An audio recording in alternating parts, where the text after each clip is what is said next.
మీరు ఎక్కడ దాకా మీదే అది మీరు వచ్చి 4 నెలలు అయిందనే విషయం నాకు తెలియదు, మొన్న తెలిసింది. కొంతమంది చాలా లో ప్రొఫైల్ గా మీరు ఇంతకుముందు నేను నా పర్యటన చూడండి, ఇంతకుముందు త్రూ ఎక్కడ చోట మీడియాలో ఉండేవాళ్ళు. ఇప్పుడు నేను 4 months అయినా కూడా నా ఒక్క ఫోటో ఎక్కడా లేదు, ఒక మీడియా ఏమి లేదు, కామ్గా మనం ఏది చేయగలం అది చేసి ఇప్పుడే రావటం, మీకు హైదరాబాద్ రావటం రాలా. కొంతమంది యంగ్స్టర్స్ మాత్రం కొంత ఎక్స్పోజ్ అయ్యారు, కానీ అక్కడెక్కడ ఈ పోలీసులు వీళ్ళు చేయడం వల్ల చాలా మంది లో ప్రొఫైల్ లో చేసుకుంటూ టాస్క్ ఫోకస్ గా చేద్దాం, చేయగలిగి. అయితే ఇక్కడ ఒక విషయం ఏంటంటే, ఇప్పుడు మీరు గుడివాడ మీ టీంతో గుడివాడ వచ్చేసారు, ఇంకొక ఆయన ఇంకో దగ్గర ఇట్లా స్టేట్ వైడ్ చేశారు కదా, మెయిన్ పాకెట్స్ లో చేశారు. ఎలక్షన్ ముందు రోజు వరకు, ఎలక్షన్ అయిపోయిన తర్వాత ఈ రోజు వరకు, ఈ క్షణం వరకు కూడా మీరు అందరూ ఏదో ఒకటైనా మాట్లాడుకుంటూనే ఉంటారు, over phone are zooms or something. మీకు ఫీడ్బ్యాక్ వచ్చి ఉంటుంది కదా ఖచ్చితంగా. రాయలసీమ ఎలా ఉంది, నెల్లూరు ప్రకాశం ఎలా ఉన్నాయి, లేకపోతే గుంటూరు కృష్ణా వెస్ట్ ఈస్ట్ గోదావరి జిల్లాలు ఎలా ఉన్నాయి, ఉత్తరాంధ్ర ఎలా ఉంది, ఇవన్నీ మాట్లాడుకుంటూ ఉంటారు కదా. ఏంటి మీ ఎక్స్పెక్టేషన్ ఏంటి? ఎన్ని సీట్లు బీజేపీ టీడీపీ కూటమి, జనసేన బీజేపీ టీడీపీ కూటమికి ఎన్నో వస్తాయని ఏమన్నా ఫిగర్ తిరుగుతుందా? డెఫినెట్గా. ఇప్పుడు మీరు అన్నట్టు నేను ఫోకస్ ఒక చోట ఉన్నా, అందరూ కూడా చాలా మంది గుడివాడ రావడం జరిగింది, అందరితో కూడా రెగ్యులర్గా టచ్లో ఉండటం జరిగింది. ఇప్పుడు అందరూ కూడా మన ఫ్రెండ్స్, అందరూ మనకు తెలిసిన వాళ్ళే కదండి. So we have that rap. So వీటితో పాటు ఏంటంటే రెగ్యులర్గా సర్వేలతో సంబంధం లేకుండా నా ఫీడ్బ్యాక్ అంటే ఇది నా పర్సనల్ ఒపీనియన్ అనుకోండి.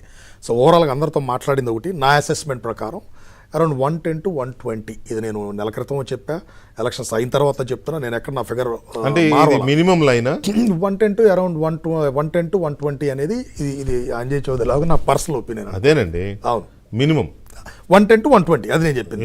ఇంకా ప్లస్ రావచ్చు, కుడ్ బి ఏదైనా జరగవచ్చు, ఇప్పుడు అట్లాగని ఎంతకన్నా నేను చెప్పింది ఫెయిల్ అవ్వచ్చు, ఇట్ కుడ్ బి ఏదైనా జరగవచ్చు. బట్ నా ఒపీనియన్ అయితే మాత్రం నా అసెస్మెంట్ 110 to 120 అనేది నా. మిగతా మీ ఫ్రెండ్స్ మాటలు ఎలా ఉన్నాయి? కొందరు ఇంకా పాజిటివ్ గా ఉంటారు, బట్ వన్స్ అగైన్ ఇప్పుడు విష్ఫుల్ థింకింగ్స్ ఉంటాయి. ఇప్పుడు మన సెలెక్టివ్ పర్సెప్షన్ కూడా ఉంటుంది, కొన్ని సార్లు will miss the other side also.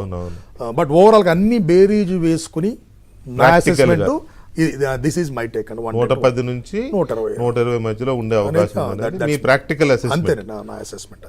Very near. నేను సెఫాలజిస్ట్ కాదు కానీ బట్ దిస్ ఇస్ అబ్జర్వేషన్. 4 నెలలు ఉండి చూస్తే తెలుస్తుంది కదా దాని. Right. And what about Gudivada 100% గెలుస్తాం. అవునా? జూన్ 4th మనం అది ఎట్లా జూన్ 4th అల్టిమేట్ కాన్ఫిడెంట్ ఉన్నారా రాము గారు మీరు అందరూ?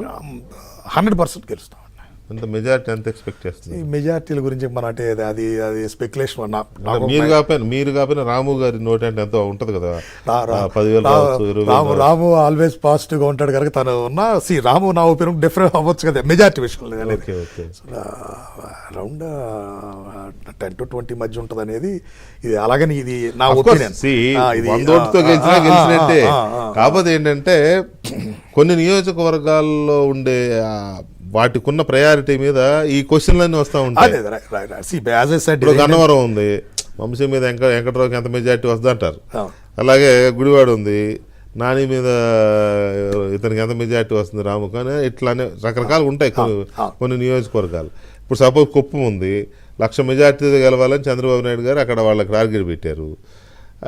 1,00,000 కానీ మంచి మెజారిటీతో గెలుస్తారు వాళ్ళు అంటారు. ఈ 2 రోజుల నుంచి వైసీపీ వాళ్ళు తిప్పుతున్నారు చంద్రబాబు ఓడిపోవడం పక్కా అని. ఎటువంటి అంటే ఎవరు విష్ణు